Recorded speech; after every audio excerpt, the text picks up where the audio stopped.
La simplification administrative en Belgique, que peut-on en dire? C'est complexe. C'est complexe à mettre en œuvre parce que l'ordre institutionnel est complexe, qu'il y a ce mouvement de décentralisation permanent, tant du niveau fédéral vers le niveau fédéré, que cette décentralisation vers les agences spécialisées.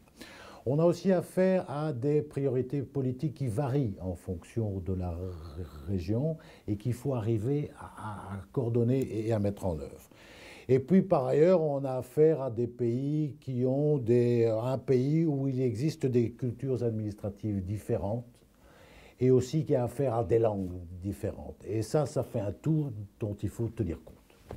Quels sont les points forts de l'ASA? Eh bien, il y en a plusieurs, à mon avis. D'abord, un support politique important, tant au niveau fédéral que régional, des structures ad hoc qui ne s'occupent que de simplification administrative, l'utilisation d'une méthodologie bien connue et reconnue tant au niveau fédéral que régional, une coopération importante au niveau de l'ensemble des autorités et des réalisations qui, à mon avis, sont tout à fait importantes à ce jour.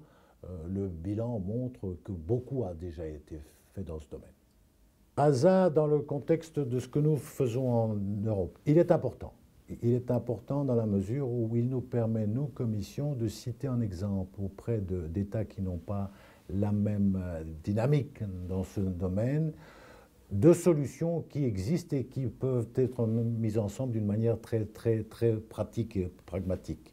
L'exemple de ce logo que vous avez créé comme Kafka qui répond bien à la recherche de solutions dans ce domaine est important et il mérite d'être exploité. Et moi, personnellement, je l'utilise souvent.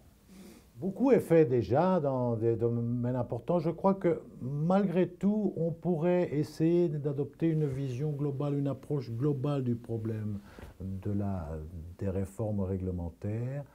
Probablement mettre aussi l'accent d'une manière aussi importante sur la préparation de la législation.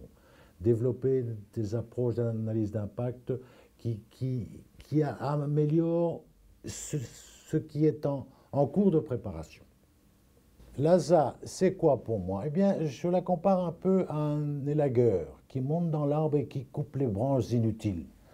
Vous savez, la législation, c'est comme un arbre que l'on plante et qui grandit tout seul, dont les branches poussent d'une manière archaïque. Et il faut périodiquement monter dans l'arbre, couper ses branches, la remettre en forme pour qu'il puisse grandir et s'épanouir. Et c'est un peu ce que fait l'ASA.